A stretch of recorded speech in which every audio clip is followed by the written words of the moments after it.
The night was warm, the kind of Connecticut July that smells like grass and sunscreen and privilege.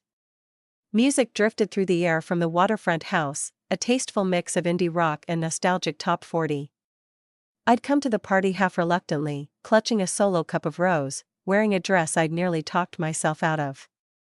It was Rachel who convinced me. You never know who you'll meet, she'd said with that knowing smirk. She wasn't wrong. I first saw Matt standing near the fire pit, talking to one of the finance bros I vaguely recognized from college. He wore a white Oxford shirt, rolled at the sleeves, collar open like he didn't have to try. His laugh was low, lazy, like he was always in on a joke no one else knew. I don't know why he noticed me. I wasn't the loudest, or the prettiest, not with Rachel in the same room. But somehow, our eyes met, and that was it. Do you believe in love at first sight, he asked, or should I walk by again? It was cheesy.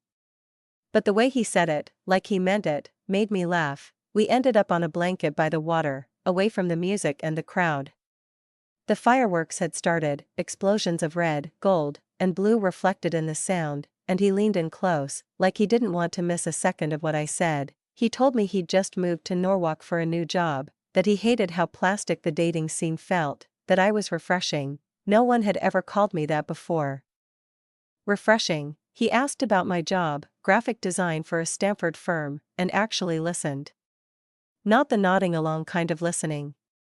The eyes locked, memorizing your face kind. I like people who create, he said. They see the world in color. By the end of the night, I felt like I'd known him forever. As the final firework screamed into the sky, he whispered, if this were a movie, this would be the part where I kiss you. So I kissed him first. Rachel found me later, grinning like the Cheshire Cat.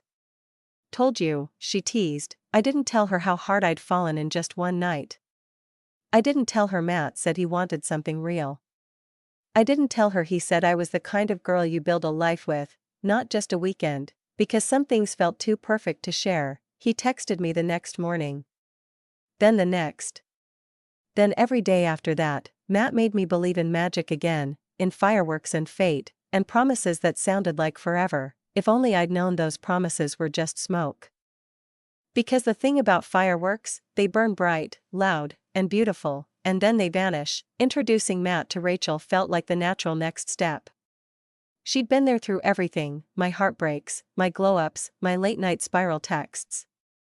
If he was going to be a part of my life, he had to meet the one person who knew me best. We met at our favorite brunch spot in Fairfield.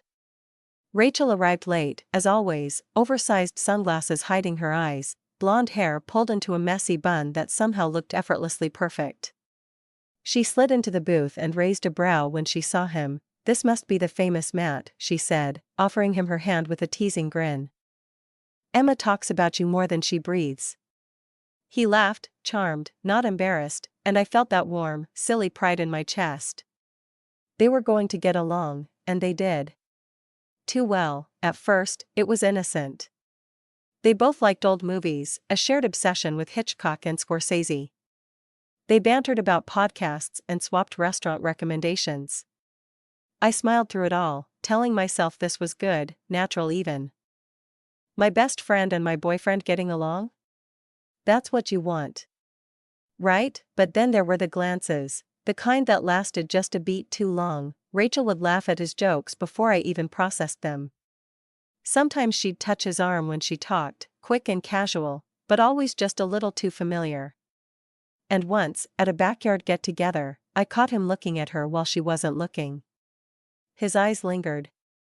He didn't realize I saw. I pushed the feeling down. It was nothing. Paranoia, until it wasn't. We started hanging out as a trio more often, beach days in Westport, wine nights at my place, group hikes where I always ended up walking ahead or behind, never between them. I told myself I was imagining things. That Rachel was just like this with everyone. That Matt was just being polite. But one night, as we all sat on the couch watching Rear Window, Rachel fell asleep with her head on his shoulder. I felt my stomach twist, but neither of them moved. I waited, expecting Matt to shift, to pull away. He didn't. After she left, I tried to bring it up lightly. She's getting a little comfortable, huh? He just smiled. You're being dramatic. You know how she is. Yeah. I did know, Rachel had always been magnetic, people gravitated toward her. Teachers, bosses, exes. Even my high school crush once confessed he liked her more. She never meant harm. Not directly. But she liked attention. She liked being the sun, and maybe, I thought, just maybe. Matt was starting to orbit, still, I said nothing. I loved them both, but sometimes love makes you blind, and when you refuse to see what's right in front of you, you don't notice the knife, until it's already in your back. By our second anniversary, I was sure he was going to propose, everything pointed to it, the subtle questions about ring styles. The way he talked about our future in plural, how he'd been overly secretive about plans for the night. Even Rachel teased me with a wink earlier that week. Don't forget to get your nails done, she whispered, smirking like she knew something I didn't. I wore a midnight blue dress that hugged just right, the one Matt once said made me look like I belonged on a magazine cover. He picked me up looking nervous, but the good kind. I convinced myself this was it. Our moment. He took me to a candlelit rooftop restaurant in downtown Stamford. There was champagne. A view. Even a table in the corner, slightly secluded. My heart raced every time he reached for his jacket pocket, but the proposal never came. Instead, over creme brulee, he grew quiet. Distant. His smile looked forced, like it was holding back something sharp. Then came the line, I've been thinking a lot lately, about us. I froze. My spoon clinked against the dish. This wasn't how it was supposed to start. I don't know if I'm where I need to be, emotionally. I love you, I do. But I think I need some space. Time. To figure things out. The words didn't compute. I just blinked. Smiled like I'd misheard. Are you joking? He wasn't, there was no fight. No dramatic storming off. Just a strange, cold silence as he drove me home. He didn't come in. He didn't kiss me goodnight. Just a vague I'll call you soon. Okay? Before driving off into the dark, he didn't call. The next day, I sent a message. No reply. Then another. Nothing. By the end of the week, I'd called him 13 times. Left voicemails. Texted Rachel in a panic, her response, I haven't heard from him either. Maybe he just needs time. I wanted to believe her, but then, his social media disappeared. No new posts. No profile photos. Like he'd scrubbed himself from the digital world. Mutual friends said they hadn't heard from him. He stopped showing up at his gym. I called his office in Norwalk and got a cold response, Matt Connolly no longer works here. It was like he'd vanished, no closure. No explanation. Just gone. My heart didn't break all at once. It cracked slowly, like glass under pressure. I didn't eat. Barely slept. My friend said it was for the best. That he probably wasn't the one. But what kind of person disappears from someone's life after 2 years? What kind of man whispers forever, then walks away without a goodbye? I kept waiting for a knock on the door. A message. Anything, but all I got was silence, and in that silence, something else began to take root inside me, not sorrow, not grief, something darker. I thought I was healing. It had been a month since Matt had disappeared without a word, and life had started to feel normal again, or at least like it might. I spent my days working, my nights binge-watching shows and burying myself in projects I didn't care about. The emptiness was a dull ache now, one I could almost forget about. But sometimes, when I was alone, it crept back up, the question that had consumed me from the moment he left. Why? Then, that Saturday morning, the universe decided it was time for me to know. I had decided to visit the Westport Farmers Market to pick up some fresh flowers and maybe grab a latte. It was supposed to be a relaxing Saturday ritual. I walked past the local vendors, ignoring the chatter of families and the vendors hawking their organic produce. The sun was warm, the air fragrant with basil and freshly baked bread. Everything seemed too perfect, and then I saw them, Matt and Rachel. They were walking together, not just casually, but with the kind of closeness that makes the world fall away. Their fingers were interlaced, like they had been doing it for years. Matt was smiling, that familiar, easy grin I had once fallen for. Rachel was laughing, a sound that used to be music to my ears, but now it was nothing more than a cruel reminder of what they had taken from me. For a moment, I froze. The world slowed, the bustling market around me blurring. I tried to move, to turn away, but my body wouldn't cooperate. My heart pounded in my chest, each beat a reminder of the hollow space he had left inside me. They didn't see me. They were too wrapped up in each other. Rachel's head tilted back in laughter as Matt leaned in to whisper something in her ear, and I saw the way she looked at him, like she couldn't wait for their lives to begin, like they were starting something I had once been part of. My feet moved then, instinctively, pulling me away from the scene. I couldn't bear to watch them anymore. Not the way they stood close, the way they shared inside jokes, their fingers brushing against each other with the ease of familiarity. It made my stomach churn. My body burned with a mix of humiliation and betrayal. They hadn't just replaced me, they'd erased me. As I walked, I could feel the bile rising in my throat. My eyes burned, but I refused to cry. I wouldn't give them that satisfaction. Not this time. I told myself it was better that I saw them. That it would help me move on, help me heal. But deep down, I knew what it really did. It turned my grief into something else. Something darker. Quiet. Calculated. It turned my heartbreak into a plan. It came on a Wednesday.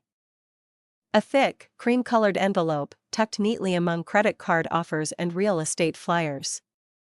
My name was scrawled across the front in elegant script, the kind of handwriting Rachel always practiced in her planner, like she was living in a Jane Austen novel. At first, I didn't recognize the return address. It wasn't hers. It was a P.O. box from Darien. I thought maybe it was a client or an old college acquaintance. Then I opened it. The envelope smelled faintly of peonies. I don't know why I noticed that. Maybe because they were my favorite flower. Maybe because Rachel knew that. Inside was the invitation. Thick, gold-edged cardstock. Minimalist and expensive, Matthew James Connolly and Rachel Lynn Dawson. Request the honor of your presence. I didn't need to read the rest. I sat there at my kitchen table, staring at those names side by side like they belonged together. Like they hadn't carved out a piece of me and walked away laughing. It wasn't just that they were together. It was how they did it. So neat. So polished. Like they were the victims, not me. Curiosity won out over disgust, and I kept reading. The ceremony was to be held at the Glass House Estate, my dream venue. I'd shown Rachel photos of it 2 years ago, the modern architecture against lush greenery, all glass and light. I'd told her I wanted to walk down that marble aisle in spring, with a soft lace dress and string quartet playing Clair de Lune. She hadn't just taken my man, she'd taken my vision. My fantasy. My blueprint, and I knew Rachel. She would wear her hair swept back. She'd wear my dress, the one I'd bookmarked a dozen times online, satin, low back, classic silhouette. Rachel didn't have her own style. She borrowed everyone else's, then wore it like she invented it. I read the RSVP line over and over, half expecting it to change. Half wishing this was some elaborate joke. But it wasn't. It was a statement. Look what I have, look what you lost. You weren't invited to your own life. I didn't cry. Not this time. I placed the invitation on the counter, walked to the sink, and ran the water until it was scalding hot. I scrubbed my hands like I could wash the shame off my skin. Then I picked up the envelope, held it over the flame of a lavender-scented candle, and watched it curl into black ash. It didn't feel like enough. The wedding might be hers. The fantasy might now be theirs, but the story, that would still be mine, and I wasn't finished yet. They say the best revenge is living well. I decided to take that literally. My Instagram became a curated exhibit of healing. Smiling selfies on sunlit patios. Croissants in hand. Laughter caught mid-motion at rooftop brunches. I tagged restaurants in New Canaan, posted fake snapshots from Lisbon, a cleverly filtered photo shoot at a wine bar in New Haven with warm tones and borrowed sunglasses. Rachel still followed me. I made sure of it. She even liked one of my posts, sparkles finally breathing again sparkles. A slow smile crept across my face when I saw the notification. Let her believe it. Let her think I was rising from the ashes while she played house with a man who once whispered forever into my neck. I let the world see a version of me that seemed untouched. Vibrant. The woman who won by walking away. But behind that screen, I was sharpening every smile into a blade. I started dating again. Or at least, I let people think I was. Alex was the first. A mutual friend from years back, freshly single, tall, dark, and built like he belonged in GQ. We met up for drinks at a bar I knew Matt and Rachel used to love. I laughed louder than I needed to. I touched Alex's arm in that way Rachel always used to touch Matt's, and I made sure a photo of us went up, captioned, "Some people are worth the wait." Alex was smart. He didn't ask too many questions. He liked the game. 3 days later, I got a DM. From a burner account, but I knew the tone. "Matt, is that guy serious? You move on fast." No greeting. No apology. No acknowledgement of what he did. Just entitlement, bitterness. Jealousy. I didn't reply. I didn't have to, because the trap was working. Rachel started posting less. The comments on her engagement photos dropped off. The shine of their love story dulled. I waited. Watched. Calculated. People around town started whispering. Subtle things. That Matt had been acting distant. That Rachel seemed off. That maybe the whole thing had happened too fast. I smiled through it all, because this wasn't just about hurting them, it was about dismantling the story they built on top of my ruins. Piece by piece, I smiled at their friends when I passed them at the coffee shop. I sent a baby gift to a mutual friend's shower, signed with both my first and last name. A reminder. I was still here. Still standing. Still in control. They thought I was gone, but I was watching, and soon, they'd realize, every pretty caption, every perfect photo, was just camouflage. Beneath the filter, behind the smile, was the knife. Some traps are set with ropes and bait, mine? With charm, a carefully chosen outfit, and a smile sharp enough to draw blood, I knew exactly who to call. Drew Weston. He was tall, arrogant, and the kind of man who always made an impression, for better or worse. He and Matt hated each other in that silent, masculine way. I remembered how Matt's jaw would tighten whenever Drew entered a room, how he once muttered, "That guy's a snake in designer shoes." Perfect. Drew and I had danced around each other years ago. Nothing serious. But when I reached out with a casual, "Want to grab drinks and catch up?" he responded in under 5 minutes. We met at the Wharf, a trendy restaurant in Westport with outdoor seating and a crowd that guaranteed we'd be seen. I wore white, clean, crisp, and unbothered. My hair was curled just right, and my laugh? Loud enough to carry across tables. Drew was exactly how I remembered, cocky, well-dressed, and too flirty for his own good. But that night, I welcomed it. I leaned into every compliment, every wink. I even touched his knee once when I laughed, like I didn't care who might be watching, but I did care. I was counting on it, because Rachel and Matt. They were watching. I spotted them across the patio. They were seated by the railing, 2 tables away, pretending they hadn't noticed me. Rachel looked like she'd bitten into something sour. Matt stared too long.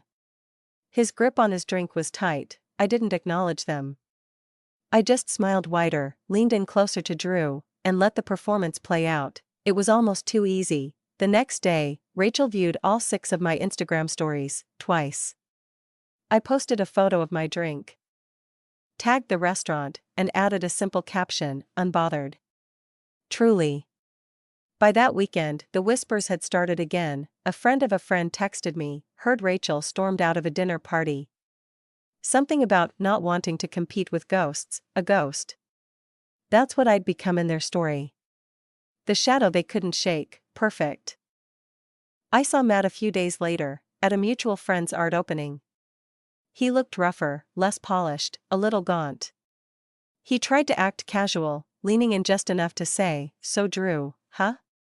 I smiled. What can I say? Some men actually keep their promises. He didn't respond, the cracks were showing. I could see it in the way Rachel clung to his arm too tightly, in how Matt's eyes flicked toward me even when she was talking. They'd built their house on stolen ground, and I was shaking the foundation. What came next wouldn't be loud, not yet, but it would be precise and permanent. I kept the voicemail, not out of sentimentality, God no, but because something in me knew I'd need it one day. It was from a night 2 years ago. Matt had shown up at my apartment after a fight we had, soaked in rain and emotion. His voice cracked as he begged me not to give up on him. Said I was his home. That he didn't know how to love anyone else. That he was broken, but I made him feel whole. Back then, I believed every word. I clung to it like a lifeline. Now? It was ammunition. The plan had been building, one calculated step after another. And now I was ready to fire the final shot, not to hurt them in public, no. This was something that needed to burn in private, the way they had scorched me. I waited for the perfect moment, 2 weeks before the wedding. The pressure would be high. The excitement at its peak. The image of the perfect couple just about to be sealed in stone. I created a new number, no name, no trace, and sent the voice recording to Rachel with a short message. Thought you should hear how he sounded when he still loved me. Before he loved you. Then I turned off the phone. I didn't need to watch the fallout, I could already feel it. 3 days passed. Silence, no call. No reply. Not from Rachel. Not from Matt. But I noticed their accounts went quiet. No more countdown to forever posts. No engagement shoot. Just static. Then, on the 4th day, I got a message. No number. No greeting. Just a screenshot. It was a photo of Matt's contact name in Rachel's phone, blocked, followed by 4 words, "You got what you wanted." I stared at it, letting the words settle. No rage. No apology. Just resignation, but the truth, that wasn't what I wanted. Not really. What I wanted was for her to understand. To feel the betrayal I carried. The slow, suffocating pain of watching 2 people you loved pretend you never existed. The insanity of being erased from your own future. I wanted her to look at Matt and wonder which parts of their love were stolen. I wanted her to question every kiss, every word, every lingering look. Was it ever real, or was it just borrowed from someone else's life, mine? I didn't reply. I didn't have to, because the damage was done. The recording had cracked the glass of their illusion. Now, every reflection they saw would be fractured. Every future plan, tainted. Some wounds don't bleed, they echo. And this one would ring forever. Matt's gone. I don't mean dead, though in some metaphorical way, he is. No one's seen him in weeks. Word around town is that he left for Boston. Or maybe Vermont. One mutual friend said he's working remotely, focusing on himself. Translation, he ran. From the mess. From her. From me, Rachel, too, has vanished. She deleted her Instagram. Her boutique in Darien, once her pride, closed quietly. The grand reopening sign she posted about never came. She stopped showing up to brunches, to yoga, to the places she once held court like a suburban queen. At first, their silence was satisfying. A neat ending. Proof that I'd won, but the thing about fire is, it doesn't just destroy the ones you aim it at, it scorches you too. The nights are quiet now. Too quiet. I don't check my phone expecting messages. I don't draft texts I'll never send. But sometimes, I catch myself thinking about those early days, me, Matt, Rachel, laughing under string lights, drinking too much wine, feeling like we had the whole world ahead of us, before the lies. Before the silence. Before the war I started and finished, I got what I wanted. They fell apart, but revenge doesn't give you back the things you lost. It doesn't rewind time to when love was innocent. And friendships didn't come with daggers hidden in smiles, it just settles in your bones, cold and final. I've started seeing a therapist. I told her the story, not all of it, just enough. She asked me what I'd hoped to feel at the end of it. Peace, I said, but what I really wanted was justice. Control. I wanted them to hurt the way they hurt me. And maybe they did. Still, I carry the scars, not the kind you can see, but the ones that linger when you pass the places that used to mean something. The coffee shop where Matt once told me he loved me. The beach where Rachel and I shared our first secrets. I see them, ghosts stitched into sidewalks and shadows, but I also see myself. Slowly, day by day, becoming whole again, I joined a pottery class. I'm working on a new design project. I even went on a real date last week, no setup, no strategy. Just coffee and conversation with a man who doesn't know my history. Who looked me in the eye like I wasn't broken glass. Maybe that's healing. Not forgetting. Just carrying it differently. People say revenge is a fire. But I think it's more like ash, light, lingering, impossible to fully clean. It settles. It fades. But it never truly disappears. They took something from me, but I took something back, and in the quiet after the storm, I'm learning how to live in the ruins, not bitter. Not broken. Just rebuilt. Some scars never fade, but they remind us we survived what was meant to break us. If you've ever been betrayed by someone you trusted, or had to rebuild yourself from the ashes, this story was for you. Speech balloons, share your story in the comments. You're not alone, and your voice matters. Thumbs up like this video if it hit home, bell subscribe for more raw, real, first-person stories every week, and black heart, leave a black heart to show you're stronger than what tried to destroy you.